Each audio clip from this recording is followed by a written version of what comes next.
TPCC chief గా Mahesh Kumar Goud success అయ్యారా? అటు పార్టీని ఇటు ప్రభుత్వాన్ని సమన్వయం చేయడంలో ఆయన విజయం సాధించారా?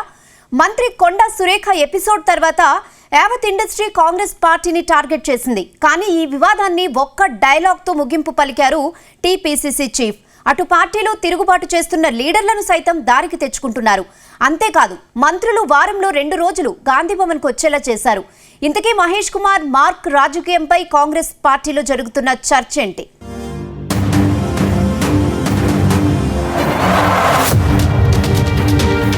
టీపీసీసీ చీఫ్ మహేష్ కుమార్ గౌడ్ కాంగ్రెస్ పార్టీలో తనదైన మార్కు చూపిస్తున్నారు. అటు పార్టీని ఇటు ప్రభుత్వాన్ని సమన్వయం చేసుకుంటూ ముందుకు సాగుతున్నారు.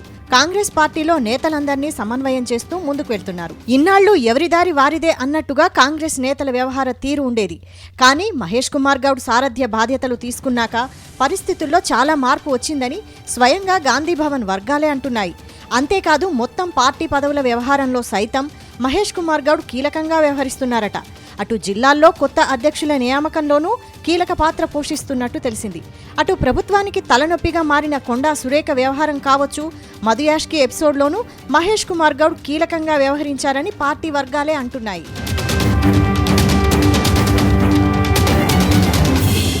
ఇటీవల మంత్రి కొండా సురేఖ ఎపిసోడ్ కాంగ్రెస్ పార్టీని ఇరకాటంలోకి నెట్టేసింది. మంత్రి కొండా సురేఖ అక్కినేని నాగార్జున నాగచైతన్యలపై సంచలన ఆరోపణలు చేశారు. కొండా కామెంట్స్ మొత్తం ఇండస్ట్రీని ఏకం చేశాయి. ఆ తర్వాత మొత్తం ఇండస్ట్రీ కొండా సురేఖను టార్గెట్ చేసింది. కొండా సురేఖ నోరు జారడంతో తన మంత్రి పదవి పోయినట్టే అని అటు పార్టీలో ఇటు బయట జోరుగా ప్రచారం జరిగింది. ఆ సమయంలో కొండా సురేఖ కామెంట్స్ కాంగ్రెస్ పార్టీకి చేటు తెచ్చేలా ఉన్నాయని ముందే గ్రహించిన టీపీసీసీ చీఫ్ మహేష్ కుమార్ గౌడ్ రంగంలోకి దిగిపోయారు. మహిళల మనోభావాలను కించపరచాలన్నది మంత్రి కొండా సురేఖ ఉద్దేశం కాదని చెప్పారు. కొండా సురేఖ కామెంట్స్తో సినీ ప్రముఖుల మనసు నొచ్చుకుందని, దానికి మంత్రి కొండా తన వ్యాఖ్యలను వెనక్కి తీసుకున్నారని గుర్తు చేశారు. ఈ అంశం అక్కడితో ముగింపు పలకాలని ఇండస్ట్రీ పెద్దలకు విజ్ఞప్తి చేశారు. ఇరువైపులా మహిళలు ఉన్నారని, కావున ఈ విషయాన్ని ఇంతటితో వదిలేయాలని కోరారు. సమాజంలో ఒకరి గురించి ఒకరు చెడుగా మాట్లాడవద్దని మా కాంగ్రెస్ నాయకులకు మంత్రులకు విజ్ఞప్తి చేస్తున్నట్టు తెలిపారు. మాట్లాడేటప్పుడు జాగ్రత్తగా మాట్లాడాలని సూచించారు. ఈ వ్యవహారంలో టీపీసీసీ చీఫే స్వయంగా రంగంలోకి దిగడంతో వివాదం సద్దుమణిగింది.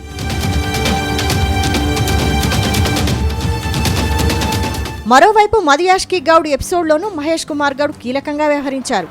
టీపీసీసీ చీఫ్ పదవి కోసం ఇద్దరు గౌడ సామాజిక వర్గం నేతలు తీవ్రంగా పోటీపడ్డారు. మహేష్ కుమార్ గౌడ్ వర్సెస్ మధుయాష్కి గౌడ్ అన్నట్టుగా పోటీ సాగింది. సీఎం రేవంత్ రెడ్డి మహేష్ కుమార్ గౌడ్ వైపు మొగ్గు చూపడంతో టీపీసీ చీఫ్ పదవి వరించింది. అయితే తనకు పదవి దక్కకపోయేసరికి మధుయాష్కి గౌడ్ సీఎం రేవంత్ రెడ్డిపై తీవ్ర అసంతృప్తి వెళ్లగక్కినట్టు తెలిసింది. అందుకే పార్టీ వ్యవహారాలకు దూరంగా ఉండిపోయారు. అంతలోపే హైదరాబాద్లో హైడ్రా కూల్చివేతల దుమారం రేపాయి. అయితే బాధితులకు అండగా నిలిచేందుకు మధుయాష్కి వెళ్లడంతో కాంగ్రెస్ వర్గాలు షాక్ అయ్యాయి. అయితే అక్కడ బాధితులను పరామర్శించిన మధుయాష్కి గౌడ్ మూసీలో కూల్చివేతల్ని వ్యతిరేకించారు. మూసీలో ఒక్క గడ్డపార దిగినా పార్టీ హైకమాండ్కు ఫిర్యాదు చేస్తానని చెప్పారు. దాంతో ఈ అంశం కాస్త అదుపు తప్పబోతోందని భావించిన టీపీసీసీ చీఫ్ మరోసారి రంగంలోకి దిగారు. బంజారాహిల్స్లోని మధుయాష్కి నివాసానికి స్వయంగా వెళ్లి మంతనాలు జరిపారు. మధుయాష్కి కామెంట్స్ పార్టీకి ఇబ్బందికరంగా మారాయని సర్ది చెప్పారు. దాంతో మనసు మార్చుకున్న మాజీ ఎంపీ మధుయాష్కి గౌడ్ మూసీ ప్రక్షాళన అవసరమని పార్టీకి అనుకూలంగా మాట్లాడారు. అయితే మధుయాష్కి విషయంలోనూ టీపీసీసీ చీఫ్ మహేష్ కుమార్ గౌడ్ చేసిన లాబియింగ్ చక్కగా పనిచేసిందని గాంధీభవన్ వర్గాలంటున్నాయి.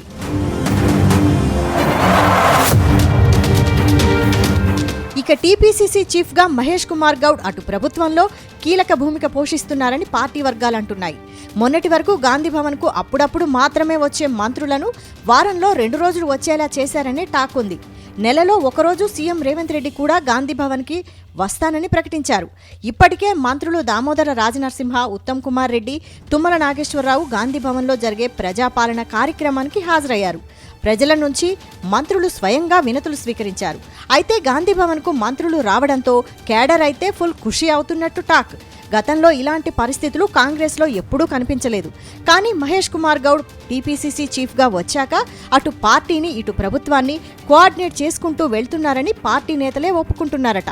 మొత్తంగా టీపీసీసీ చీఫ్ మహేష్ తనదైన మార్కు చూపిస్తున్నారని పార్టీలో చర్చ జరుగుతోందట.